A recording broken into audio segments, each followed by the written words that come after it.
As usual, a lot of times I get segments based on just conversations I have day to day, and I had a student follow me around, it was last week or the week before, and this person wasn't necessarily interested in plastic surgery because I'm a plastic surgeon. They asked, how do you become a plastic surgeon? Because there is kind of like a long pathway to it. So I was just gonna kind of go through like the steps, like say, you're a high school kid or a college, kid or somewhere around there, and you're like, I want to become a plastic surgeon. What do you need to do? And I'm going to tell how I went through it. You always knew that you want to be a plastic surgeon, I did or not. just a surgeon? In fact, I actually went to medical school thinking I was going to be an ER doctor. You know why? Because ER, that show, was so popular back when I was like young. And I didn't even really watch the show, but I saw clips and I was like, oh, that looks pretty cool. Like I could be an ER doctor. And another reason too is I came across an accident when I was in high school, and I used to work at this like shooting range. It was out in the middle of nowhere, and I'd take this farm to market road, and it was like night. Like I was leaving there, coming home, and it was night, and I saw a car flip over, and the person got like thrown out of their car. And so I stopped, and I was like, "Oh my God, I have no idea what to do." I had no clue. Like, the only thing I knew to do is like I probably should shut the car off because the car was still running. I was like, I don't want like a fire start. But the guy had got thrown out of his vehicle, and I was like, man, I just felt helpless. And so that actually was one of the things that got me interested in like being like ER. But then I figured out that ER medicine is not what you think it is. I mean, it's a lot of primary care. I liked it for the potential like trauma, the excitement of it, and being an ER doctor is not necessarily that. I mean, it can be very, very boring. It's treating a lot of like really and so I was like, okay, what is it really that I like? I like the trauma, and so that's how I kind of got interested in surgery. So I was thinking, so I went to med school thinking I was going to be ER doctor, and then I swapped to general surgery thinking I would either do cardiac surgery, which I thought was super cool, or trauma surgery. And then I realized I didn't want to do that either. I changed my mind a bunch of times. But it was always medical. No, not always. In fact, I had thought about being a pilot. I was actually accepted to the U.S. Air Force Academy in Colorado Springs, and I thought about going that route and being career military, which may sound weird for people that know me because I'm not like necessarily like military. Yeah.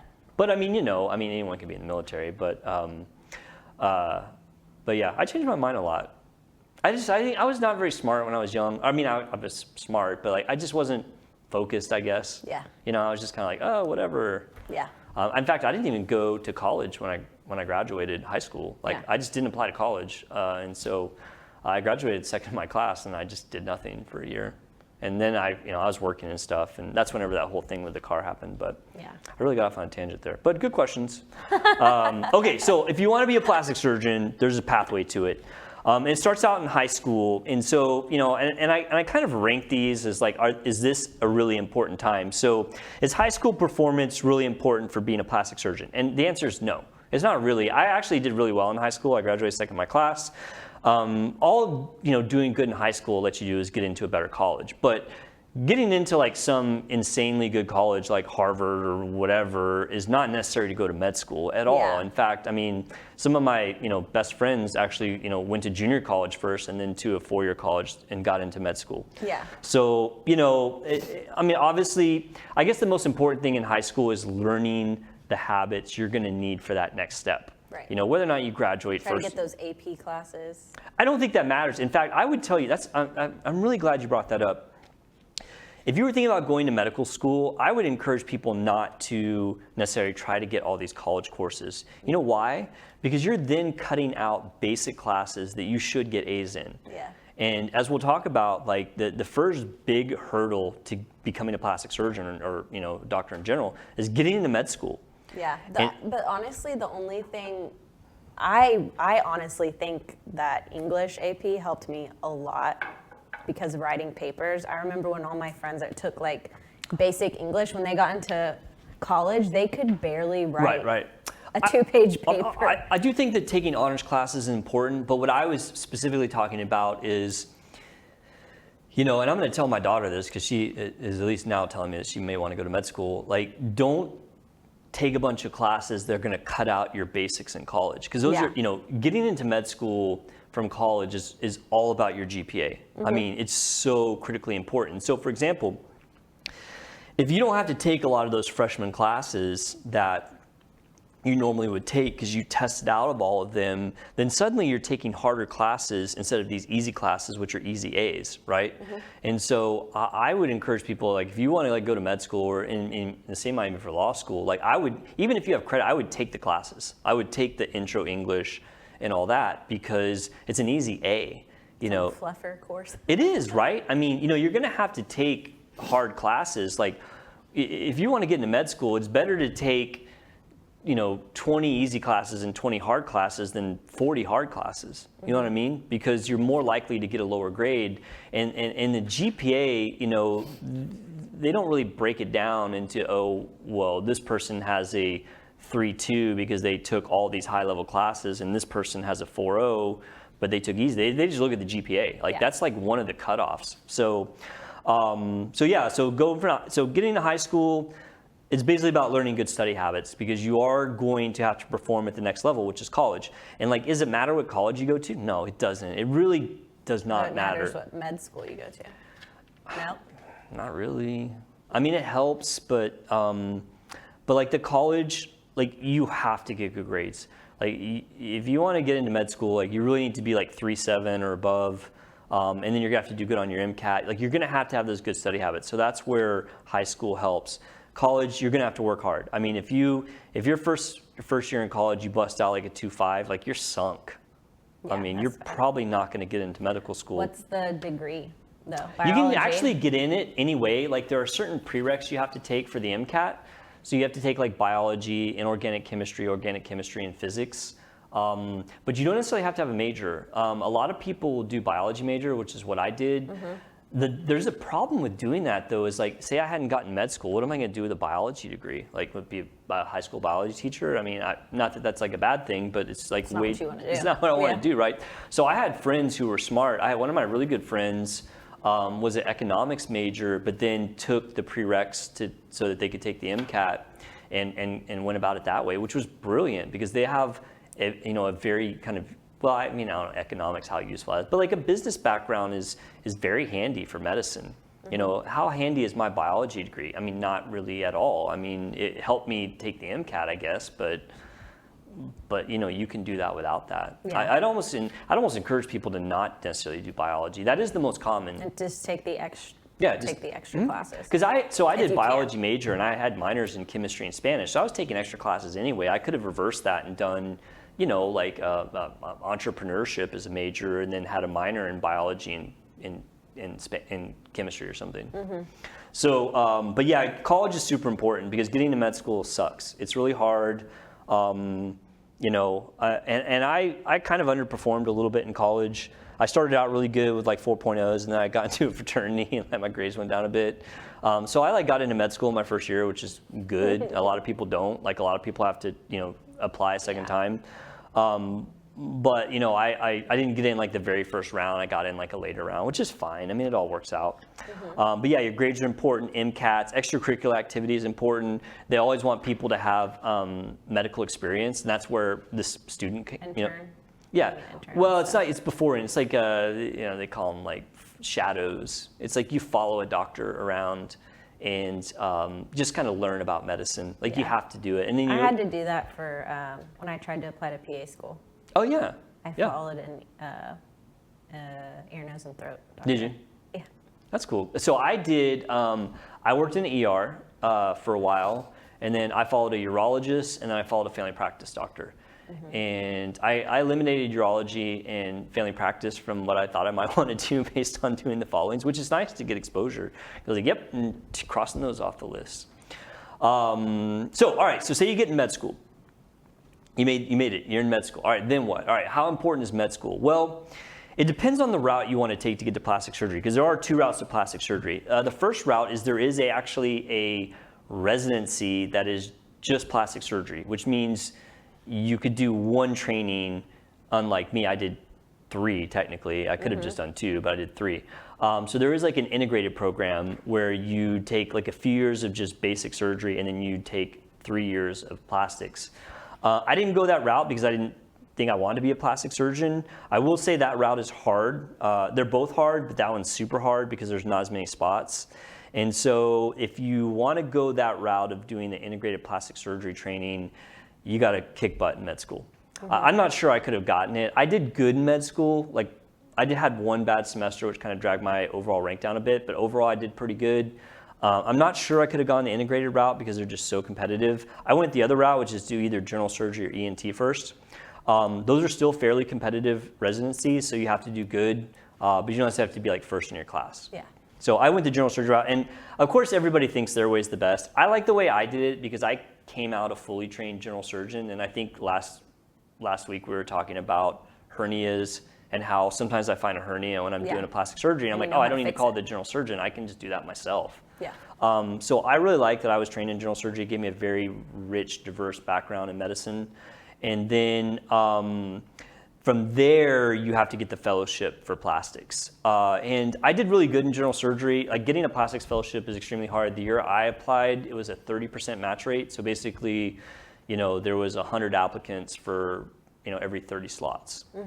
That's pretty rough. That means, I guess what, three out of 10. I was trying to think of it like 1 out of 3, but most people didn't get a slot. But I did really good in my general surgery, and I went to a really good general surgery program. I think that helps a lot. I'm not sure the med school makes as much difference as like a residency, because pretty much all the med schools are pretty good, but the residency programs vary a lot in how good they are. Oh, okay. And I ended up going to like a really like good residency, and what made it good is it was so hard. It was a really what they call malignant program, which means it was just really hard. Like the people that graduated from there were really good because they were just survivalists, right? It's like they made it through, and so that helped me a lot to get a spot for plastics. Quite frankly, if I'd gone to like a smaller program, it would have been a lot harder. And then once you get into plastic surgery fellowship, then you're set. You just got to finish it, which usually plastic surgery fellowship's not that hard comparatively to other training. Like compared to my general surgery, my plastic surgery was a breeze. I thought it was easy. So when you were done with your fellowship, you were like, I'm a plastic surgeon. Yeah, and then I did one more. So there are subspecialties in plastic surgery. Most people don't do them. There was this really famous plastic surgeon. His name's Denton. He's one of the most famous plastic surgeons in the world right now. And so I saw him speaking at some conference, and I knew the guy because he does a lot of breast and body surgery, which I really liked. And so, I wasn't like a fanboy or anything, but like I knew who the guy was. He's kind of famous. And so I went after he spoke, and I was like, oh, Dr. Hermann, I just want to say I really liked your talk or whatever. And like we just kind of hit it off. Like he really likes sports. He's a big Michigan fan. I was a big University of Texas fan. Like, so we started talking about college football and then blah, blah, blah. And then he was like, what are you doing after you graduate? And I was like, well, I'm not really sure because I had a friend that we were going to start a practice together, and he backed out. And he's like, have you ever thought about doing a fellowship? And I was like, no, I hadn't. He's like, well, I have a fellowship. And like his fellowship is famous. Like it actually has like a long, like it's hard to get into. Yeah. But he's like, well, what ended up happening is I guess like a couple weeks before that, the person who was supposed to come that next July dropped out for personal reasons. Yeah. And so he was like missing a spot in his fellowship. He's like, hey, how would you think about coming out to Michigan? And Just snuck you in there. yeah, he's like, how would you think about coming out to Michigan and interviewing for this spot? I was like, dude, yeah, absolutely. I mean, it's like getting, it's like Elon Musk saying, hey, come out, I want to like mentor you, right? Yeah. I was like, yeah, absolutely. So that's how that worked out. It was totally crazy. I mean, because that's a very, very prestigious fellowship that he has. And so, yeah, I flew out like the next week, and like we hit it off again. And he's like, yeah, I want to offer you the spot. And I was like, dude, in. Nice. So, yeah, I know. It's so funny, right? It's just like these little. Got the golden ticket. It is, right? And it's like, and it was all because like after I saw him, I was like, I'm going to go meet this guy and just say hi. I mean, I wasn't going up there like trying to get anything from him. I was like, I just think you're a cool dude, and I'm impressed with your work and stuff. And I think it made a big difference in my career because it gives me a lot of different techniques, and also the say I'm fellowship trained in breast and bodies. Yeah. It's good marketing. Yeah. But yeah, I really I am very thankful I got to work with Dr. Hermann. He's still very active. It was funny when I did his training program with him. I would he would travel all over the world to do talks and stuff, and so I was like kind of helping keep his practice, keep batten down the hatches while he was gone and keep seeing his patients and stuff. So it was really cool, and I helped him with some research projects and whatnot.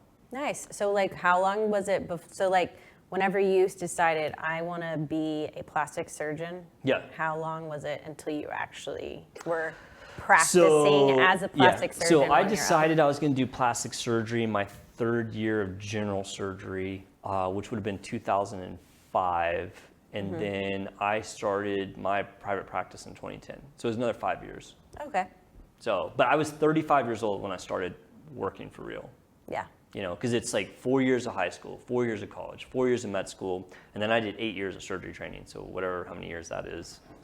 And then I took an off year after high school. So. Yeah. I guess, when did you start college? I was 19. But what year? 94. So 94 till? 98. Yeah, 94 to 98 was college, 98 to 02 med school, 02 to 2010 was surgery, but at 3 different places. It was like general surgery was 5, plastic surgery was 2, and then my fellowship was 1.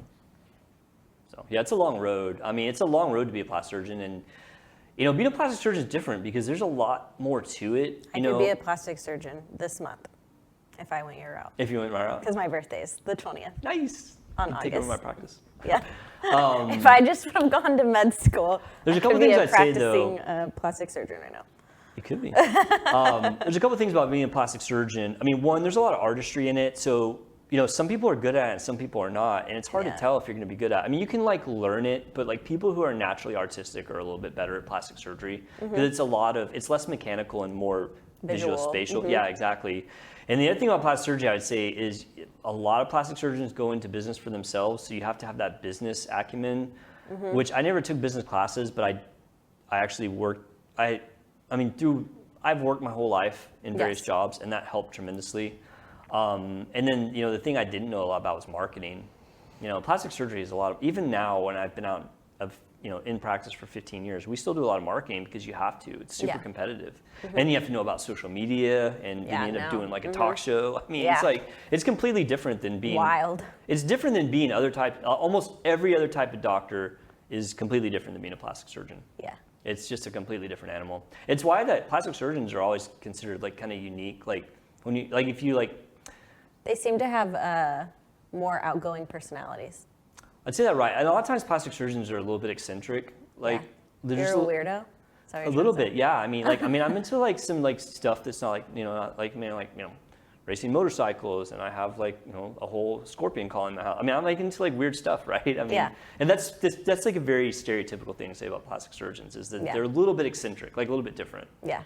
So I don't know if that's true. I mean, there are some very normal plastic surgeons. I don't. You think I'm normal? No. You don't think I'm normal? I don't think it's good to be normal, anyways. Yeah, I agree with you. Yeah, I don't want to be just the same, you know, white bread. Yeah. Kind of bland. I like to do stuff different. Yeah, that's good. Yeah. All right. Anyway, plastic surgeon. We really went on a tangent there. It was kind of fun though. It's kind of like 35 years old. Just you'll be go 30. To school. You'll be about 35. You could be. So technically, you could be as young as 33 if you went the 6-year route. If you didn't skip. If you didn't have a dormant year. Yeah. So I was a little bit behind. 34, 35. Get on it. Yeah, get on it. If you're listening and you're in high school. I'm trying to convince my daughter says she wants to be a neurosurgeon. Which would be fantastic. Fancy. I know, but I'm like, hey, if you be a plastic surgeon, you could like take over my practice. Like that, just like it's like handing. Take over the empire. Right, it's like handing someone like a business that's already functioning instead of building it from scratch. I don't know. She might take me up on it. She's very artistic too. My daughter. She would be a great plastic surgeon, but who knows? We'll see. I'm not. I'm gonna recommend it, but obviously. Subliminal messages. Yeah, if I tell her to do it, she absolutely will not do it. Yeah, gotta be sneaky.